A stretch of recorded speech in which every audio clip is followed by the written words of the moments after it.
Hey guys, this is Drax, and today I'm here with some Battlefront 2 thoughts on the old Darth Maul versus the new. When we got the original trailer for EA's Battlefront 2, there was one standout moment, and that was the point at which we saw Darth Maul had been included in the game. Using Darth Maul throughout the beta was great fun. Some said he is a bit OP, some have said he's perfect. Some think DICE got it spot on. Well, I recently jumped back into the original Battlefront to understand what made using Maul so great for so many years. I also wanted to compare the difference in his abilities and see whether the combination of the new health system and those abilities make him better or worse than before. So in this footage you're watching me smash through the clone troopers on Naboo. Maul in the original Battlefront 2 also had 3 abilities. Those were Force Push, Force Run, and the best of the 3, the Saber Throw. The main difference in comparison to the new game is that he also could block, although I don't make use of it much here in the arcade mode. The Force Push was quite weak, mostly proving useless in many cases as it didn't cause any damage, although it did disable enemies temporarily. The Force Run allowed you to speed around the map, capping points and seeking out those that remained. The Run could be comboed with a devastating Saber Spin at the end, where your momentum would take you through several enemies. Then we had the Saber being thrown horizontally over quite a distance, destroying single and group targets. The health in this game was depicted by the lightsaber at the bottom. From the moment you spawned in, it would gradually tick down like a timer. When you took damage, you would also lose a good amount of health from this bar. So the only way to stay alive and keep the run going was to keep killing. You gained a small amount of health back every time you did so. Now certain heroes didn't work too well with this system, but Maul was perfect. Normally once unlocked, in the right hands he would dominate the game from start to finish. He had all the right abilities to do so with a double-bladed lightsaber. This in my eyes is what made him such an iconic villain to play as. Was he OP? In the right hands you could say yes. Was he easy to kill? If I remember rightly, most heroes in that game were pretty easy to kill. The maps were quite open, and they could only block for a short amount of time. So let's compare this Darth Maul to the one that we're going to have now. The new Darth Maul, of course, still has his double-bladed saber, but this time the abilities have been switched up. He has the spin attack, allowing him to bridge gaps and destroy roomfuls of enemies. This attack cannot be blocked by lightsaber users, and the spins you have to use relate to the star cards you have equipped. The default is 2, but I'm pretty sure I've seen cards from the alpha gameplay that will up this amount. The chokehold allows you to disable anyone within distance by lifting them, choking and throwing them against a wall or through the air. I'm not sure how this will change with certain star cards, but it certainly felt powerful during the beta. At times I was able to lift everyone in the room, making for an easy clear.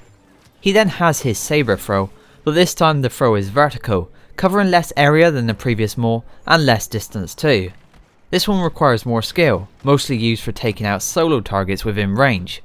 I'd expect to see star cards that increase the range of this throw to be used in the full game. What this Maul doesn't have is a Force Run or a block. The Force Run ability was probably a bit too powerful in the original games. Definitely fun, but maybe a bit on the OP side. The block, well, a few have said that he needs a block, and DICE have actually said that it would be too powerful if he had one. The new version of Darth Maul requires pure offense. I spoke about this before with a short guide on my channel. Get in, do damage and get out. He has all the abilities you need to be good at this, and as seen with kill streaks across YouTube, many are having great success. Now there are only 4 heroes featured in the beta: Rey, Han Solo, Boba Fett and Darth Maul. If I asked you which one was easier to use, I think most people would say Maul. I know I would. Does this mean he's overpowered? Well, currently I would reason he is in a good place, similar to the old game, but star cards however could unbalance that. What I will say is that heroes are meant to be heroes. They're not a reinforcement, they're a hero, and a hero's meant to save the day in a way. They are meant to stand out and be quite the force once they're spawned. The feed map almost felt like the heroes were the key to breaking through, especially at the points where you had to override the security doors. Those rooms would often be filled with players, and it felt near impossible to get in with just infantry. As soon as a player shows up with a hero who knows what he's doing, boom, you're in. So it felt like DICE had incorporated heroes into the game well. How easy are the heroes to kill though? The health system has been changed once again. This time for every engagement where you took a lot of damage, you will lose a chunk off your health bar.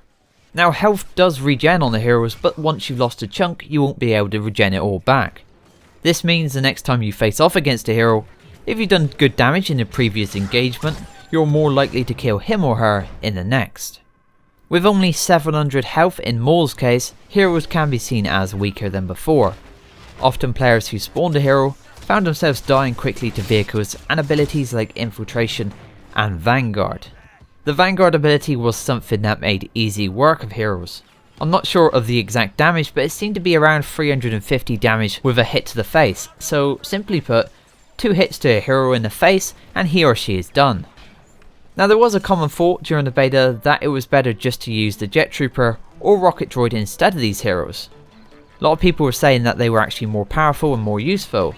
I'm not sure I can fully agree in this case, as I would definitely prefer to save from Maul if I was on the droid side. But if I had the choice between Han Solo or a Jet Trooper, that might be a different story. Overall, I like the new hero health system, and I like the new Darth Maul. I would say it's definitely an improvement which encourages a more skillful thought process to be used. My only worry is what star cards will do to the balance of the game once we are able to unlock them all, but we'll just have to see what happens. So guys, what do you prefer, the old Darth Maul or the new? Is this new health system better, or would you prefer to see one of the old systems brought back? Please leave your thoughts in the comments. As always, thanks for watching, and I'll see you next time.